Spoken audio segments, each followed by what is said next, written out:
In 1974, Seattle was shaken by a bizarre phenomenon. Dozens of young blonde women vanished without a trace. The first victim was Linda Ann Healy, a beautiful student who disappeared from her University of Washington dorm. Police initially dismissed it as a runaway case, but when Joni Lenz was found in critical condition a week later, panic erupted. The chilling detail: no signs of forced entry. It was as if the perpetrator was a ghost slipping through walls. Amid the chaos emerged Theodore Ted Bundy. To the public, he was the perfect law student, handsome, educated, and even a volunteer at a women's crisis center. Privately, Bundy had disturbing habits. He'd linger in campus cafes, watching blonde women while pretending to read. Witnesses reported a Bundy, look-alike often offering help to victims before they vanished. Like at Lake Sammamish, where 2 women disappeared on the same day. Eyewitness Janice Ott recalled a man named Ted feigning a broken arm, asking help to carry a raft to his brown Volkswagen. Police began investigating Bundy after his car matched witness reports. But they were baffled. How could this impeccable man be involved? Bundy had solid alibis too. During the Lake Sammamish incidents, he claimed to be hiking alone. With no physical evidence, police could only watch him. Seattle residents lived in fear, wondering, who was this charming neighbor really? In August 1975, Bundy's luck ran out. Driving his brown Volkswagen through Granger, Utah, a broken taillight caught police attention. Officer Jerry Thompson pulled him over. Immediately, Thompson sensed something off. He smiled too wide, but sweat poured down his temples, Thompson later recalled. Under the guise of a routine check, Thompson searched the car. The findings were chilling: a crowbar, ski mask, nylon ropes, and handcuffs in the trunk. Bundy claimed camping gear, but Thompson remained suspicious, especially when he spotted the removable passenger seat, matching Carol DeRonch's description of the car she escaped from a year earlier. A woman survived an assault attempt by a Bundy look-alike. She recalled a crucial detail: the passenger seat of his car was removable. Utah police contacted Seattle detectives. "We have your suspect look-alike," Thompson reported, sending Bundy's photo. Within 24 hours, 3 Washington witnesses identified him. DeRonch even flew to Utah for a lineup. "That voice! It's the voice I heard that night," she trembled. Bundy was booked into Salt Lake County Jail for attempted kidnapping. But this was only Act 1. In custody, Bundy played model prisoner. He helped organize the jail library while secretly studying security flaws. "Always smiling with law books," a guard remembered. Unbeknownst to them, he was plotting something audacious.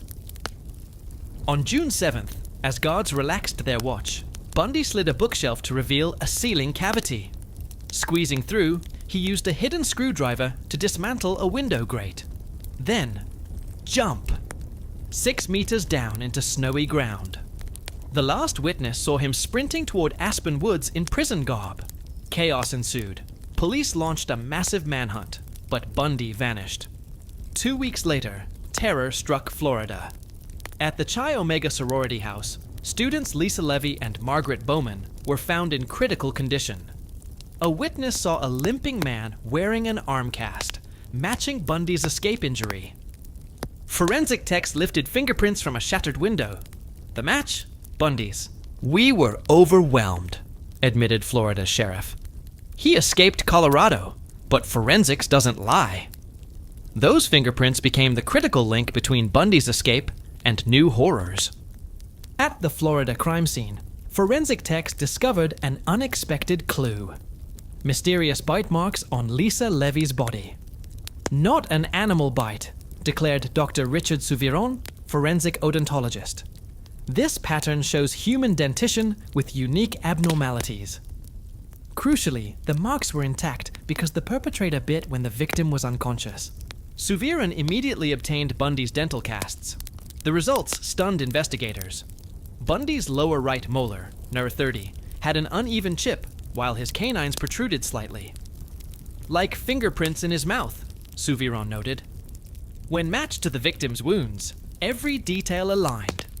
Intertooth spacing, canine angles, even the molar's fracture pattern. But where was Bundy hiding? After the Chi Omega attack, he fled to Pensacola, 400 miles from Tallahassee. Here, his arrogance backfired. On February 15, 1978, Bundy stole another Volkswagen and drove recklessly. Pensacola police noticed his license plate was upside down. When pulled over, Bundy bolted. A dramatic alley chase ensued. Bundy tried climbing a fence, but his arm cast slowed him down. "Don't shoot!" he screamed as officers tackled him. A search revealed chilling evidence, stolen credit cards, and a crowbar identical to the 1975 Utah findings. This time, Florida prisons took no chances. Bundy was locked in a maximum security cell. "We learned from Colorado's mistakes," a guard stated. Steel-reinforced doors and narrowed windows ensured no more escapes. Bundy was finally caged for good.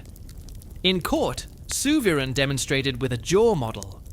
The odds of two people sharing this dental pattern are 1.2.5 million. Bundy retorted, "My teeth are normal." But when the judge ordered him to open his mouth, jurors saw the distinctive canine protrusion firsthand. This became the smoking gun, the first physical evidence directly linking Bundy to the crime scene. Bundy's Florida trial became national theater.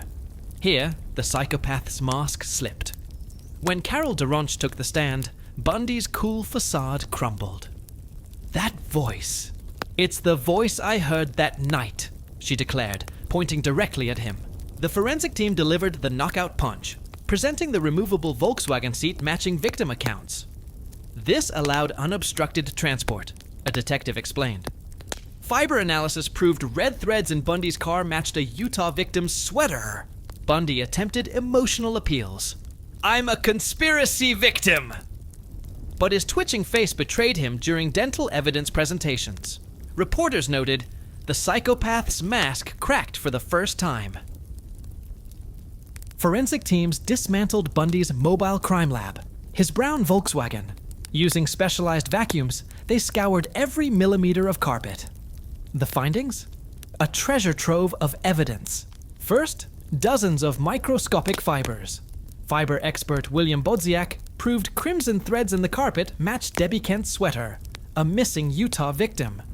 This nylon crimson blend is rare, made by one North Carolina factory, Bodziak testified.